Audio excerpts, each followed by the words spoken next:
Demam berdarah atau DBD merupakan penyakit yang disebabkan oleh virus dengue.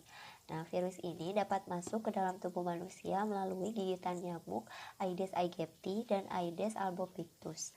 Virus dengue ini memiliki 4 serotip, yaitu DEN1, DEN2, DEN3, dan DEN4.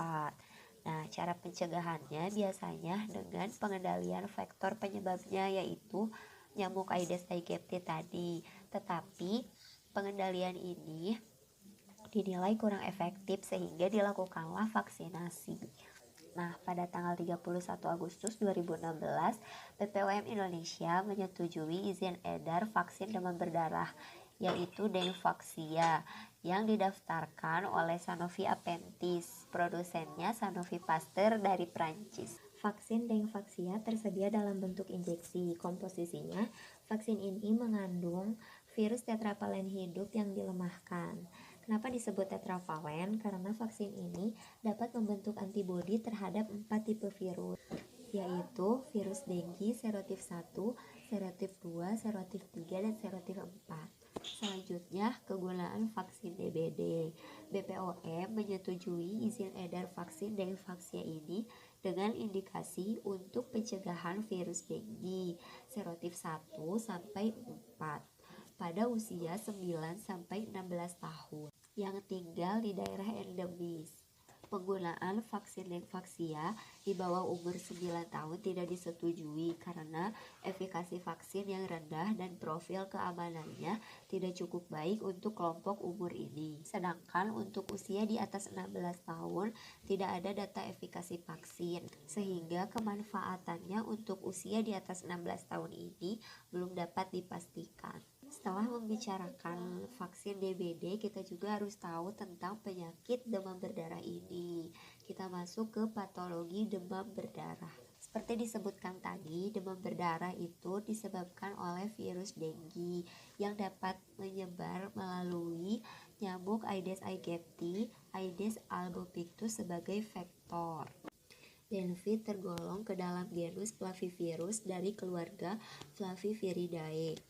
Dengue ini terdiri dari 4 serotip yang tadi sudah disebutkan, yaitu Dengue1, Dengue2, Dengue3, dan Dengue4.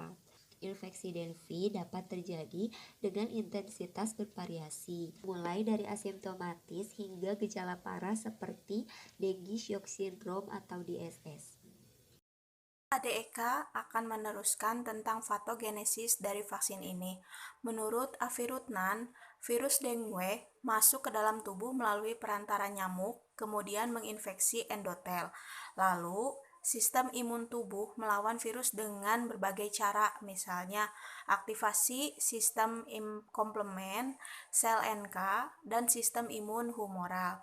Tetapi, menurut Wahala de Silva, bahwa jika individu memiliki antibodi spesifik terhadap serotipe tertentu, maka penyakit dapat dicegah. Namun jika antibodi gagal menetralisasi, maka akan terjadi penyakit yang intensitasnya lebih berat. Itu disebut teori hipotesis antibodi dengue enhancement atau disingkat AD. Selanjutnya, patofisiologi dari virus ini. Saat virus ini masuk ke dalam tubuh inang, maka tujuan atau targetnya yaitu menyerang makrofag. Tapi sebelum mencapai target, maka respon imun non-spesifik dan spesifik tubuh akan berusaha melawannya.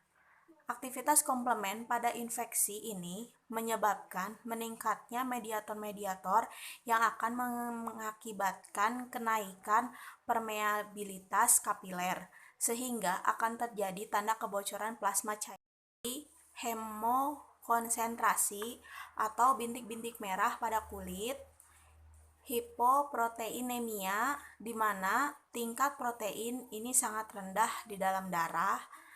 Terus efusi pleura, yaitu penumpukan cairan di antara dua lapisan pleura. Yang terakhir, asites atau pembengkakan perut karena akumulasi cairan. Sekarang kita akan lanjut dengan etiologi dari penyakit ini. Seperti yang sudah kita ketahui bahwa Penyakit ini disebabkan oleh virus dengue yang dibawa oleh perantara nyamuk yang disebut nyamuk Aedes aegypti, di mana virus dengue ini merupakan suatu RNA virus dengan nukleokapsid icosahedral yang dibungkus oleh lapisan kapsul lipid. Virus ini masuk ke dalam kelompok arbovirus dengan 4 serotipe, yaitu DEN1, DEN2, DEN3, DEN4.3 dengan ciri-ciri nyamuknya. Yang pertama, badannya kecil, ada belang-belang putih, menghisap di siang hari, senang hinggap di pakaian yang bergantungan, hidup di sekitar rumah, bersarang di genangan air. Oleh karena itu, kita harus senantiasa menjaga rumah dan lingkungan agar nyamuk ini tidak dapat berkembang biak. Demikian penjelasan dari saya, akan dilanjutkan oleh rekan saya. Saya akan menjelaskan mengenai kuratif. Sebelum ke penjelasan, saya akan menjelaskan mengenai kuratif secara singkatnya. Kuratif adalah serangkaian kegiatan pengobatan pada suatu penyakit. Pelayanan kesehatan kuratif pada DBD ini dapat dilakukan oleh puskesmas maupun rumah sakit swasta. Untuk tahapan awal, pasien yang datang dilayani dengan cepat dan diperiksa dilakukan oleh dokter umum. Apabila ada gejala-gejala yang mengarah pada DBD, akan dilakukan pengecekan laboratorium berupa pemeriksa jumlah trombosit untuk mengkonfirmasi diagnosis pasien. Trombosit normal pada manusia yaitu 150.000 sampai 450.000 per mikroliter. Pasien DBD dengan trombosit lebih dari 100.000 per mikroliter akan ditangani cukup dengan rawat jalan. Sedangkan untuk pasien DBD dengan trombosit kurang dari 100.000 akan disarankan untuk opname. Kemudian saya akan menjelaskan preventif. Sebelum ke penjelasan, saya akan menjelaskan secara singkatnya lagi mengenai preventif. Preventif adalah upaya atau tindakan pencegahan. Untuk pelayanan preventif ini, program yang dilakukan pemerintah adalah GERMAS. GERMAS itu adalah singkatan dari Gerakan Masyarakat Hidup Sehat. Gerakan ini merupakan gerakan promotif preventif yang dicanangkan oleh Presiden sejak 2016 dengan tujuan menurunkan beban penyakit, menghindarkan terjadi penurunan produktivitas penduduk, dan menurunkan beban pembiayaan pelayanan kesehatan. Program ini terfokuskan pada 3 topik, yaitu aktivitas fisik, makanan seimbang, dan pemeriksaan kesehatan rutin. Selain program GERMAS, upaya preventif demam berdarah ini ada juga fogging dan vaksinasi. Fogging adalah penyemprotan pestisida atau insektisida kimia dalam bentuk aerosol.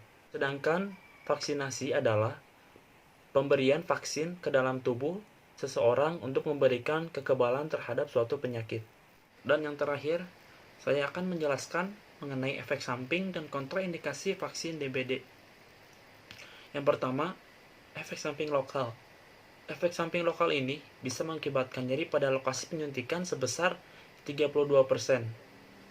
Kemudian, bisa mengakibatkan eritema sebanyak 4,1% dan bengkak sebanyak 3,5%. Dan yang kedua, efek samping sistemik. Efek samping sistemik ini bisa mengakibatkan astenia sebesar 25%, demam sebesar 6,8%, nyeri kepala sebesar 39,9%, letih lesu sebesar 24,5%, dan mialgia sebanyak 29%. Dan kemudian kontraindikasi. Yang pertama, riwayat reaksi alergi berat atau anafilaksis pada pemberian sebelumnya atau komponen yang terkandung pada Dengvaxia.